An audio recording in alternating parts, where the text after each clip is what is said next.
Hi, everybody. Welcome back to the Maritime CEO Leaders Series, powered by the Ocean Technologies Group.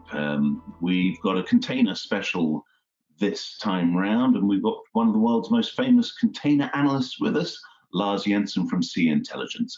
So, Lars, I'm going to give you three quick questions, and we're going to fire through this as fast as possible. Splash readers are in an ongoing poll. They are suggesting that container shipping will be the hardest hit among all the shipping segments, but also the one that will bounce back the quickest. Do you kind of go with that? And I mean, you know, I'm a headline writer. I like a good headline, and I've been mentioning the spectre of Hanjin shipping a fair bit recently. Are we at risk of another Hanjin moment? You can say, first of all, no, I don't agree with your readers, but I think that's because your readers are focused on cargo. I'm pretty sure the cruise shipping sector would be the hardest hit shipping sector if you look out there. But if we revert back to the container sector, yes, it is hit hard because we need to keep in mind whenever there is an economic downturn, no matter what triggers it, we get hit disproportionately hard as companies are then reducing their inventories. That also typically tends to mean once we get a rebound, this case, in my view, probably in 2021, it will also be disproportionately sharp because suddenly businesses need to not only get back on track, they will also start replenishing their inventories. So yes, we do get hit very hard, but we're probably nowhere near what the poor guys over in cruise shipping are seeing. On your other question, are we nearing a new Hanjin moment? Well, it depends a bit on how it's going to play out in the coming months.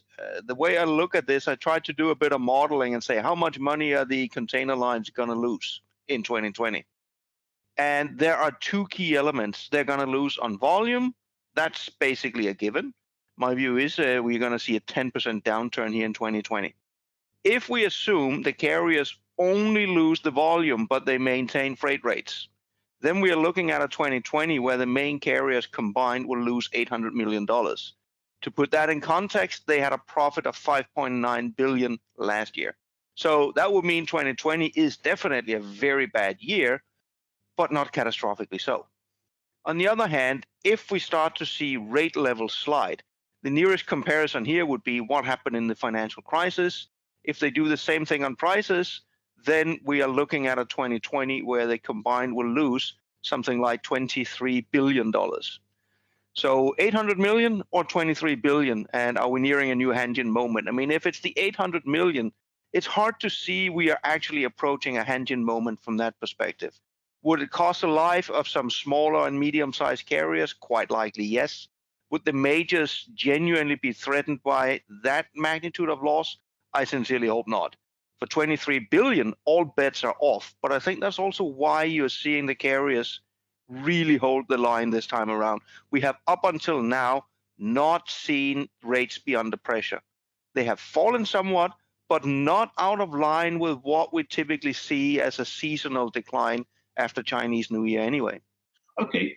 Now, obviously, you know, you're not Nostradamus, and we're quite still early actually into this pandemic. We're 110 days into the pandemic as we speak. But can you see any potential long-term trends as the coronavirus recedes? I mean, we had CMA CGM's Rodolphe Sade quoted recently sort of suggesting that this is sort of peak globalization and that we will see some manufacturing moving nearer to its home base after the virus recedes.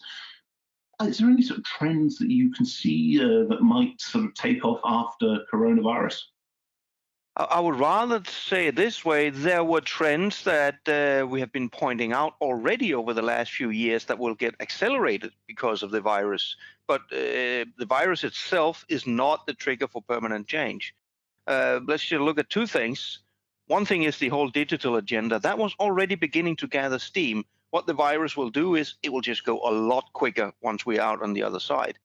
And then on the aspect of globalization, I mean, that has been a growing trend already for several years, with manufacturing slowly being more dispersed. That's on the production side.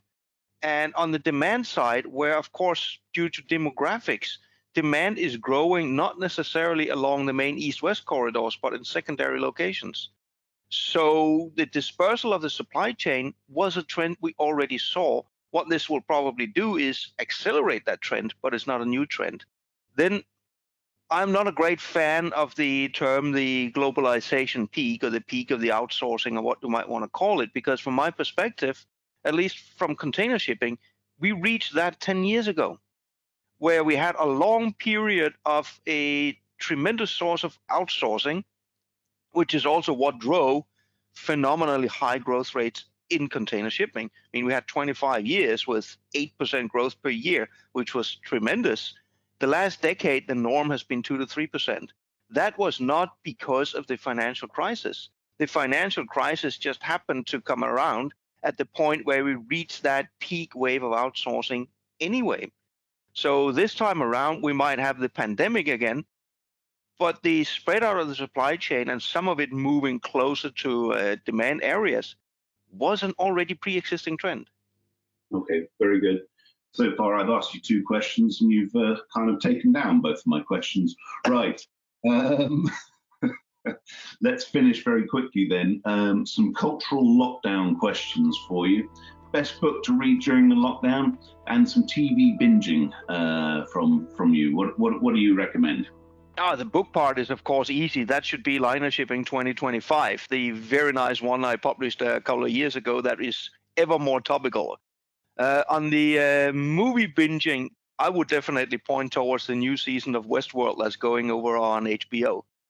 Perfect. Well, Lars, thank you very much indeed for your time. We'll be back on Thursday with Lasse Kristoffersen from Torborg Klaveness. In the meantime, everybody stay sane and sanitized. Thank you.